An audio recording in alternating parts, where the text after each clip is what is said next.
Bem-vindo a bordo, eu sou o Cláudio Luquezzi e esse aqui é o Kowalski e estamos começando mais um Documento Revista Asas, junto com os nossos parceiros, a Helibras, Embraer, a El Sistemas, Digex, ADTEC, Goodyear e Hangar 33.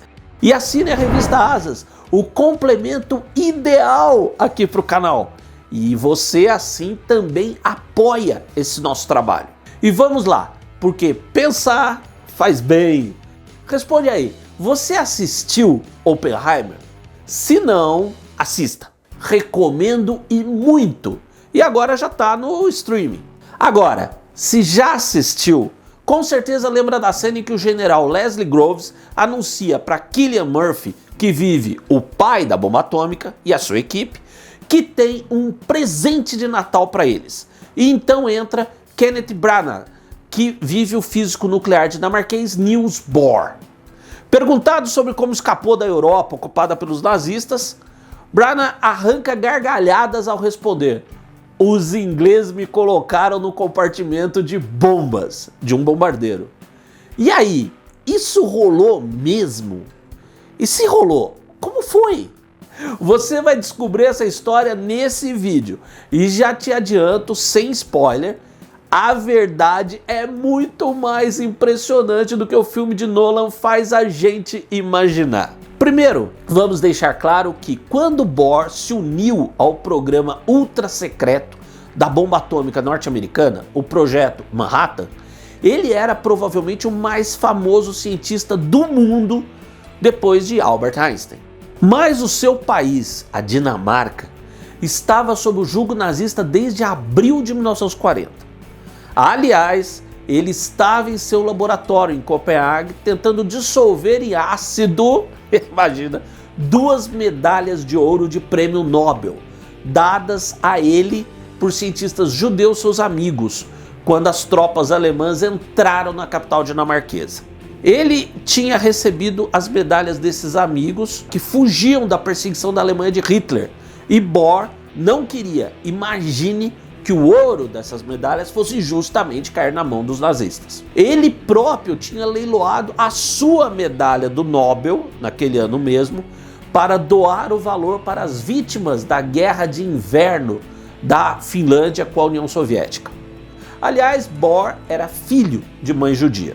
Então, com a invasão de seu próprio país, tinha todas as razões do mundo para combater o Terceiro Reich. Nessa altura, lá do outro lado do Mar do Norte, e então lutando sozinho contra Hitler, estava o Reino Unido, onde acabara de ser criado um serviço especial com o objetivo de organizar, realizar e fomentar operações clandestinas contra os alemães na Europa continental, apoiando inclusive a resistência armada nas diferentes nações ocupadas pelos nazistas.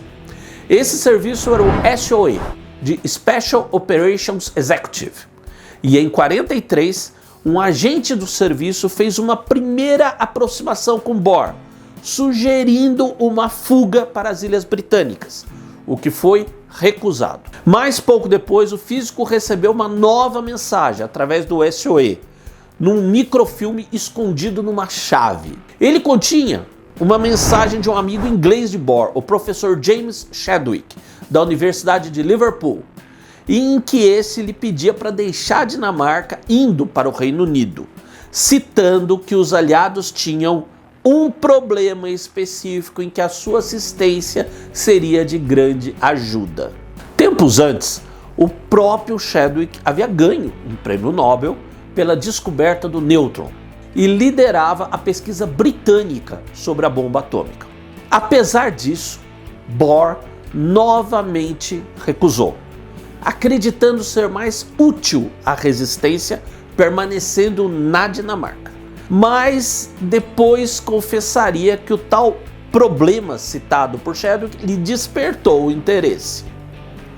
Entretanto, 2 meses depois, foi a vez dele próprio mandar uma mensagem para Chadwick, alertando o inglês de que acreditava que os nazistas estavam no firme caminho de desenvolverem um reator nuclear. E daí para a bomba, não faltaria muito. Isso chegou quando Chadwick estava ele próprio fazendo as malas para atravessar o Atlântico, unindo-se ao projeto Manhattan, como líder da missão britânica participante deste.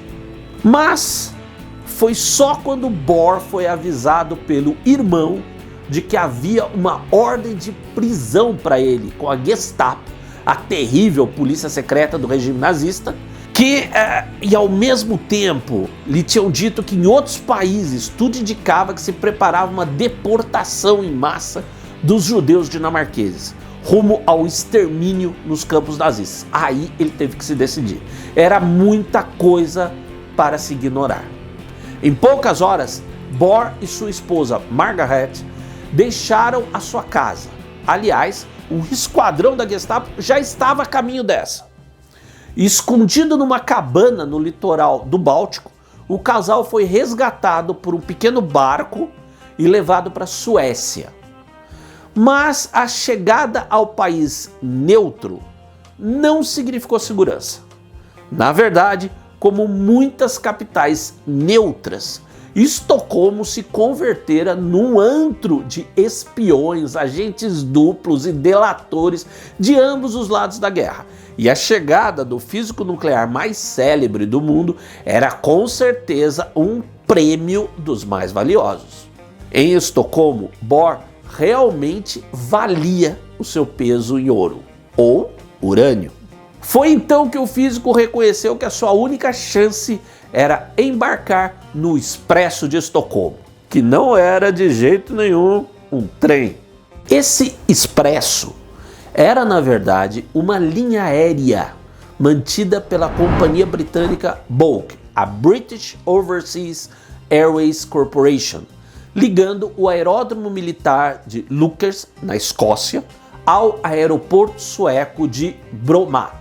Enfrentando sempre o risco dos caças noturnos da Força Aérea Alemã, a Luftwaffe, a linha era mantida pelos velozes bombardeiros de Havilland Mosquito, convertidos em aeronaves civis desarmadas, e transportava passageiros VIP de interesse do governo britânico. Mas olha que voo bacana! Os passageiros viajavam enclausurados no claustrofóbico compartimento de bombas do Mosquito. Mas veja bem, tinham revestido internamente com feltro. Olha que luxo, né? Agora pensa aí, havia mesmo tanto trânsito de autoridades para justificar essa linha perigosíssima da BOC e seus mosquitos? Não, não tinha. Mas a linha atendia a uma outra necessidade. Uma necessidade do esforço de guerra britânico. A empresa sueca SKF era então uma das maiores fabricantes do mundo de esferas de rolamento e de altíssima qualidade. Tinha até uma fábrica na Inglaterra, em Luton. Mas quando começou a guerra, ficou claro que a produção de Luton nem de longe supria as necessidades da indústria bélica britânica. O único bombardeiro Lancaster, anota aí, usava quase 80 quilos de rolamentos.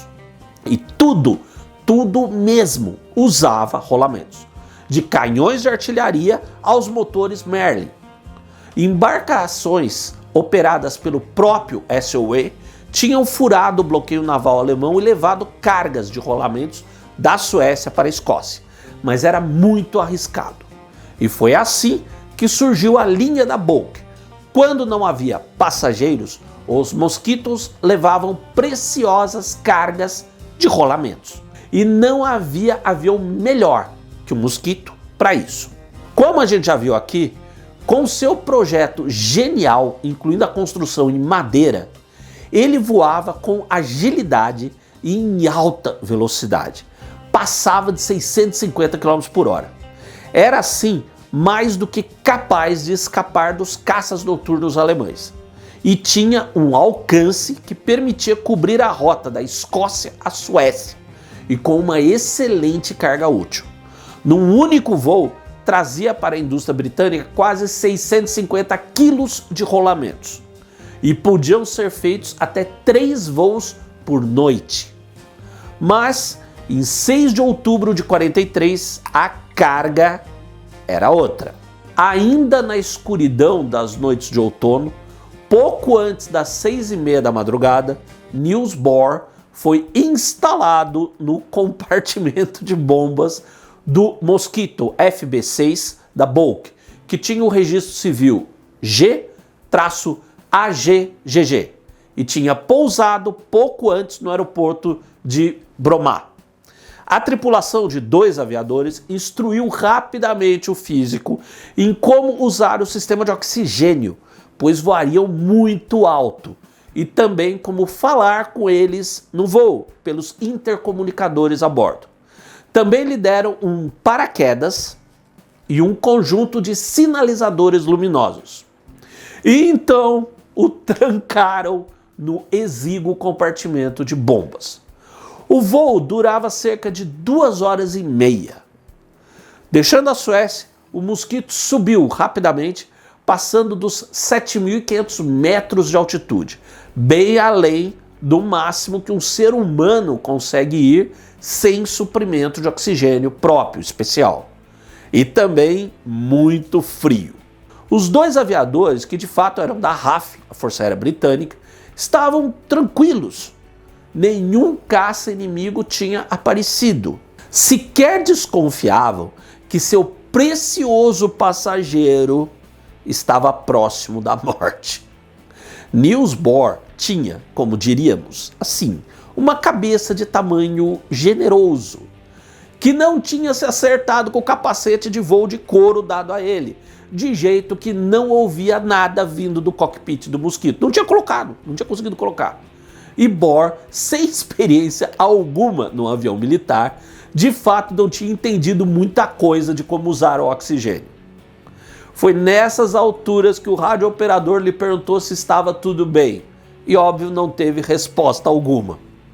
E aí sim, eles temeram que o físico tivesse morrido por falta de oxigênio.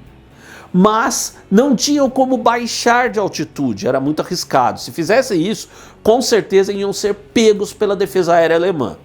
E todo piloto de caça noturna da Luftwaffe ansiava pela chance de abater um daqueles ariscos mosquitos. Enfim, sem saber se tinham matado ou não um dos maiores físicos do mundo, pousaram em Lückers, depois de 2h30 de voo. Imagina o medo dos caras quando abriram o porão de bombas. Mas, para alívio geral, Bohr estava vivo, enfraquecido e muito gelado, mas vivo. De fato, ele pensou apenas que tinha tirado um cochilo durante o voo. Pois é sorte dele ter pensado só isso. No mês seguinte, ia para os Estados Unidos, se unir ao Projeto Manhattan. E ao contrário do que mostra o filme, nada é perfeito, né? A sua contribuição foi muito significativa, para não dizer decisiva. Pois é, transportando esferas de rolamento ou um físico nuclear ganhador do Prêmio Nobel, os desarmados mosquitos da Boeing deram, sem dúvida, uma grande contribuição à vitória dos aliados contra o domínio de terror e genocídio do Terceiro Reich nazista.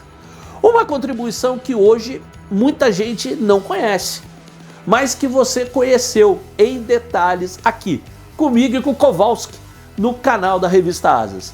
O melhor da aviação e sua história e cultura no YouTube.